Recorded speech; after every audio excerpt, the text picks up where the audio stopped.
You're standing around a fire. It's 50,000 BC. The sun just went down. There's no Netflix. There's no phone. There's no existential dread about your inbox. There's just you, the flames, and the thick choking smoke curling directly into your face. And somewhere at some point, one of your ancestors looked at that smoke and thought, wait, what if I did that on purpose? This is the story of how humans discovered smoking. Not cigarettes, not cigars, not the guy outside the office who you always end up talking to for too long. We're talking about the very first time a human being intentionally inhaled something burning, and why that might be one of the oldest habits our species has ever had. Because here's the thing nobody tells you. Smoking doesn't start with tobacco. It doesn't start with colonial trade routes or Native American ceremonies or even agriculture. The desire to inhale smoke might be hardwired into us on a level so deep it predates civilization entirely. And the evidence for this is genuinely insane. Let's start with fire. Because before you can smoke anything, you need fire. And fire has been part of the human story for a very, very long time. The oldest confirmed evidence of controlled fire used by our ancestors dates back roughly 1 million years from a site called Wonderwork Cave in South Africa. Archaeologists found burnt plant ash and charred bone, not the result of a wildfire, but of a sustained contained fire used deliberately inside a cave. Now, 1 million years ago, we weren't even Homo sapiens yet. That was Homo erectus, our earlier cousin with a smaller brain, a heavier brow, and absolutely zero interest in being told what to do with it. They sat around fires just like we do. They cooked. They stayed warm. They huddled together in the dark, and they breathed smoke. Every single day for hundreds of thousands of years, every human and pre-human ancestor who sat near a fire inhaled smoke. It was unavoidable. It was constant. It was basically the original air quality situation, and nobody had an app to check it. But here's where it gets interesting. Some of that smoke wasn't just wood smoke. When you burn organic matter, you don't just get carbon dioxide and water vapor. You get a cocktail of compounds depending on what you're burning. Some plants, when combusted, release psychoactive chemicals, alkaloids, terpenes, compounds that interact with the human nervous system in ways that are, let's say, noticeable. In other words, some of our ancestors were absolutely accidentally getting high around the campfire, and they had no idea why they felt amazing. This isn't a fringe theory. Researchers have proposed for decades that early humans living in forested environments would have regularly been exposed to the smoke of psychoactive plants like cannabis, Nicotiana species, and various entheogens that grow naturally across Africa, Europe, and Asia. The human brain, it turns out, has receptors that respond to cannabinoids. These receptors didn't evolve because of cannabis. They're part of our endocannabinoid system, which regulates everything from mood to memory to appetite. But the fact that they exist means that when a human first inhaled smoke from a burning cannabis plant, their brain wasn't confused. Their brain was like, oh, hello, I've been waiting for you. And that moment, that first accidental hit of psychoactive smoke around a prehistoric campfire, might be the true origin of smoking. Not a decision, not a plan, just a very pleasant accident repeated enough times that someone eventually thought to recreate it on purpose. Think about that for a second. The entire multi-trillion-dollar global tobacco industry, the centuries of ritual, the shamanic traditions, the medical practices, the social customs, all of it may have started because a tired hunter sat downwind of the wrong bush and had a really unexpectedly great evening. History is sometimes beautiful in the most absurd ways. Now, here's where we have to be careful about timelines, because ancient humans smoked things and ancient humans intentionally cultivated things to smoke are very different claims. let's talk about what the archaeology actually tells us. The oldest direct evidence of intentional cannabis use, meaning burned cannabis seeds, found in a context suggesting deliberate inhalation, comes from a burial site in the Pamir Mountains of Central Asia, dating to around 500 BC. Excavators found wooden braziers containing stones that had been superheated alongside residue from cannabis plants with unusually high THC content. This wasn't wild cannabis used for rope or seeds. This was the good stuff, and it was placed directly in a ritual burial context, 500 BC. That's roughly 2,500 years ago. But here's the question that should be sitting in the back of your mind. Does the absence of older physical evidence mean it didn't happen earlier? Or does it just mean we haven't found it yet? Because organic material, seeds, leaves, plant fiber, almost never survives thousands of years in the ground. We find stone tools from 3 million years ago because stone is basically indestructible. But a wooden pipe filled with dried herbs, that's gone in a few centuries under normal burial conditions.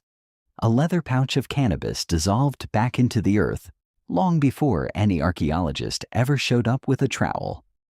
So, the absence of evidence in this case is absolutely not the evidence of absence. There is also the Herodotus problem. Herodotus, the ancient Greek historian writing in the 5th century BC, described in remarkable detail the Scythians, a nomadic people from the Eurasian steppe, performing what he called a vapor bath. They would set up small enclosed tents, heat stones until they glowed, and throw hemp seeds onto those stones, then sit inside the tent, inhaling the smoke, and as Herodotus wrote, howling with pleasure. For centuries, historians assumed he was exaggerating or misunderstanding what he saw. Then archaeologists started excavating Scythian burial mounds and finding, you guessed it, bronze braziers, heated stones, and hemp residue, exactly what Herodotus described. The man was just reporting what he saw. He wasn't embellishing. He was, if anything, underselling it. Let's talk about tobacco because it's the one most people actually associate with smoking. Tobacco is a plant in the genus Nicotiana, and it's native to the Americas. That matters enormously because it means tobacco was completely unknown to Old World civilizations, Europe, Africa, Asia, until contact with the Americas in the late 15th century. When European explorers arrived in the Caribbean in 1492, they immediately noticed indigenous people doing something strange. Columbus himself wrote in his journal about seeing men and women walking around with small glowing sticks, inhaling the smoke from burning dried leaves, and letting it back out through their noses and mouths. His crew was baffled. His crew also, within weeks, tried it themselves because, of course they did. But tobacco use in the Americas is far, far older than 1492. Archaeological evidence of tobacco, specifically chemical residues in ancient pipes, has been found dating back to at least 3,500 years ago in the southeastern United States. Some researchers believe it could go back considerably further, possibly 10,000 years or more, tied to the development of cultivation in the Amazon basin. And here's the thing about tobacco in ancient America. It was not recreational, not primarily. It was sacred. Tobacco was used in healing rituals, in communication with the spirit world, in binding agreements between tribes. Blowing smoke on someone was an act of blessing, of connection, of respect. A shaman who smoked wasn't having a casual cigarette break. He was opening a channel between the living and the divine. The smoke itself was considered a living carrier, a messenger that traveled between worlds, carrying prayers upward and bringing visions downward. That framing matters. It explains why tobacco use was so disciplined, so ritualized, so controlled in many indigenous cultures for thousands of years. When something is sacred, you treat it with reverence. You don't chain smoke it while watching TV. The idea of tobacco as a casual everyday habit something you do on a lunch break or while waiting for the bus, is an almost entirely European invention, and a fairly recent one at that. Now, let's go back even further, because there's a piece of this story that most people have never heard, and it might be the oldest evidence of intentional smoking in the entire archaeological record. In 2019, researchers made a remarkable discovery at a site in the Great Salt Lake Desert in Utah. They found a hearth, a cooking and heating fire, roughly 12,000 years old, containing the seeds of Nicotiana attenuata, a wild tobacco species native to North America. These weren't seeds that had accidentally blown into the fire. They were concentrated, present in a way that suggested deliberate placement. The site predates any known pottery or pipe artifacts in the region by thousands of years. This pushed back the possible timeline of tobacco use in the Americas by a significant margin. And it raised a genuinely fascinating question. If people were throwing tobacco into fires 12,000 years ago, whether to inhale the smoke or for ritual purposes or both, what were people in other parts of the world doing with their local psychoactive plants at the same time? Because 12,000 years ago, humans were everywhere. They were in Africa, in Asia, in Europe, in Australia. And the human desire to alter consciousness, to seek out altered mental states, that is not an American phenomenon. That is a human phenomenon. Let me throw something at you that might sound wild, but is taken seriously by respected anthropologists: the intoxication hypothesis. The basic argument goes like this. Across virtually every human culture ever documented, people have sought out ways to alter their consciousness. They've drunk fermented beverages, eaten psychedelic mushrooms, inhaled smoke, chewed plant leaves, and swallowed seeds. This behavior is so universal, so persistent, and so independent across cultures that some researchers believe it isn't accidental. Ronald Siegel, a psychopharmacologist at UCLA, proposed in the 1980s that the pursuit of intoxication is a fourth drive alongside hunger, thirst, and sex that is biologically embedded in animal behavior, not just human behavior. Elephants deliberately seek out fermented marula fruit. Reindeer in Siberia have been observed eating Amanita muscaria mushrooms and then drinking the urine of other reindeer who ate the mushrooms because the psychoactive compounds pass through intact. Reindeer doing drug recycling in Siberia. Honestly, respect. The point is, if the drive to alter consciousness is this deep and this old, it's entirely reasonable to propose that early humans, long before they domesticated any plant, long before they had pottery or pipes or any of the tools we normally associate with smoking, were deliberately exposing themselves to smoke from psychoactive plants because they had learned through experience that it changed something in their mind. Maybe they burned those plants intentionally during rituals. Maybe they selected campsites near specific plants for exactly this reason. Maybe they learned which smoke made you feel good and which made you feel like you were dying, which with some plants is a distinction that kills you once before you figure it out. This is trial and error. Prehistoric style. Very high stakes. Occasionally, literally fatal. But the ones who survived, they remembered. They told others.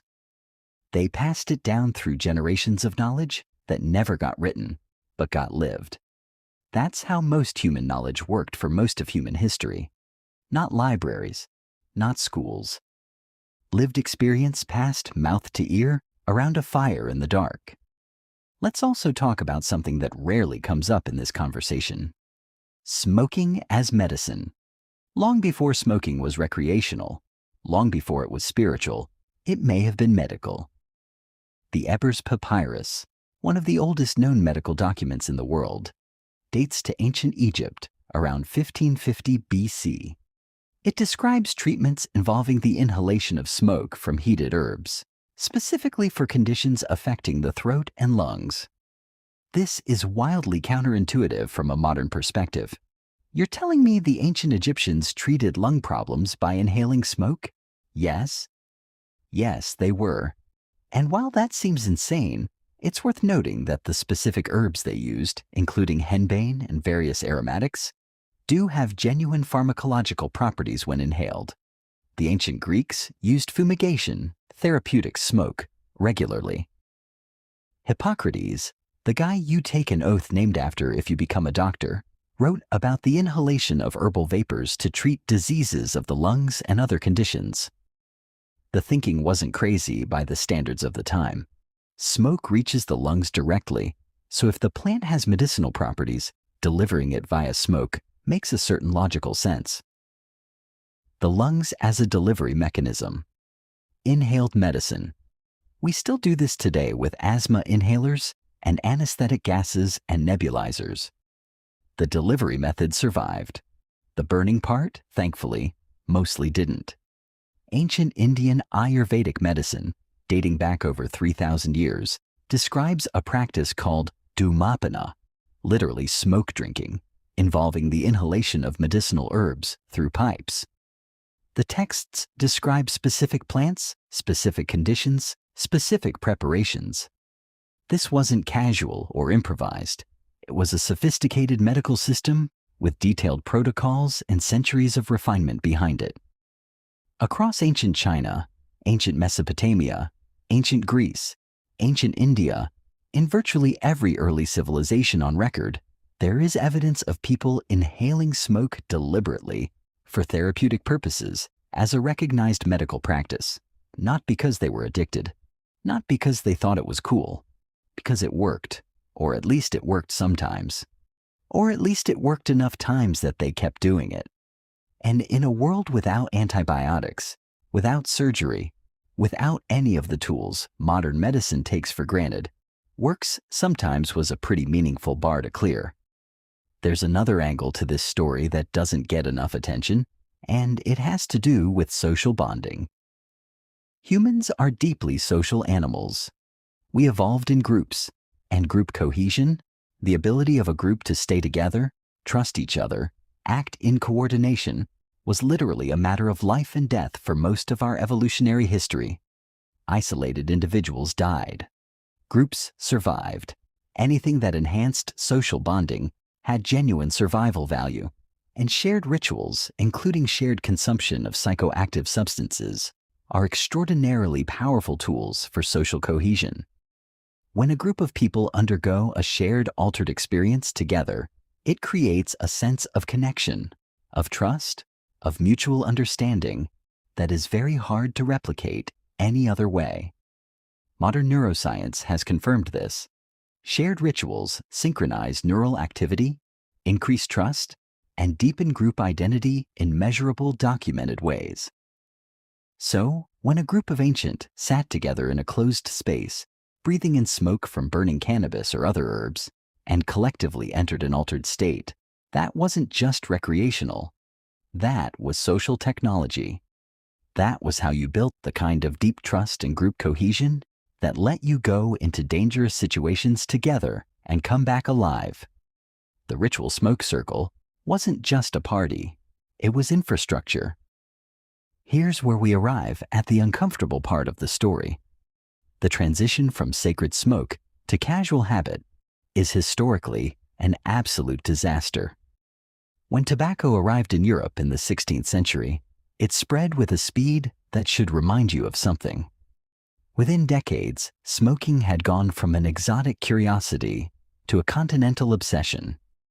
By the 1600s, tobacco was being traded globally. By the 1700s, snuff, powdered tobacco inhaled through the nose, was fashionable across European aristocracy. By the 1800s, cigars were everywhere. By the early 1900s, the industrially manufactured cigarette had been invented, making tobacco consumption cheaper, more convenient, and more addictive than anything that had come before. What had taken indigenous Americans thousands of years to incorporate into a measured, ritualistic, deeply cultural practice was, in the hands of European industrialists, turned into a mass-market consumer product within 4 centuries. The tobacco industry in the 20th century then spent decades and billions of dollars suppressing the evidence that cigarettes caused cancer. Evidence their own scientists had compiled internally. They marketed cigarettes to children. They hired doctors to endorse their products. They added chemical compounds specifically to make nicotine hit faster and harder and leave the system more quickly, maximizing addiction. They turned something ancient and ritualistic and communal into a product specifically engineered to be as physically destructive and as financially extractive as possible. A shaman and a tobacco executive both worked with the same plant. They had almost nothing else in common.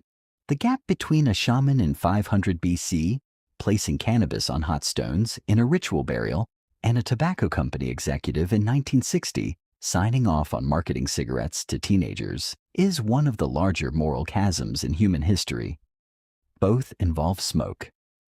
Almost nothing else is the same. So, when did ancient humans start smoking? The honest answer is, we don't know exactly, and we probably never will. The physical evidence takes us back 12,000 years with some confidence, and possibly much further with reasonable speculation. The behavioral drive that underlies smoking, the desire to alter consciousness, to share ritual experiences, to use inhaled substances as medicine, is almost certainly far older than any artifact we've found. It may be as old as fire itself. It may be as old as the cognitive leap that made us human in the first place. The ability to connect, cause and effect, to look at a burning plant and think, last time that happened, I felt different. Let me do that again. That's not addiction. That's intelligence. What we do know is this: the behavior is extraordinarily old. It predates agriculture. It predates pottery. It predates every civilization you've ever learned about in school. What is absolutely clear is that by the time the historical record begins in every corner of the world where humans lived, they were already finding ways to put smoke into their bodies.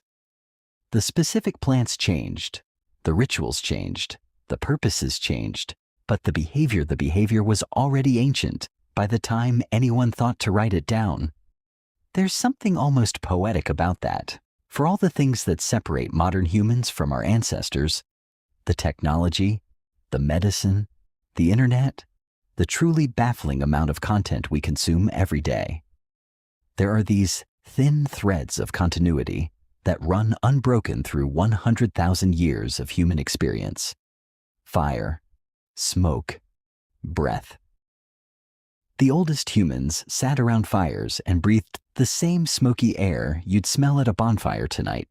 Some of them, at some point, started paying attention to what that smoke was doing to them, and then they started choosing it, and then they started passing that choice down to their children and their children's children, and eventually to the Scythians howling with pleasure in their tents, and the Egyptian physicians prescribing henbane, and the Mayan shamans reading visions in the rising smoke, and the Taino people on a Caribbean beach watching confused Europeans try tobacco for the first time and cough until their eyes watered.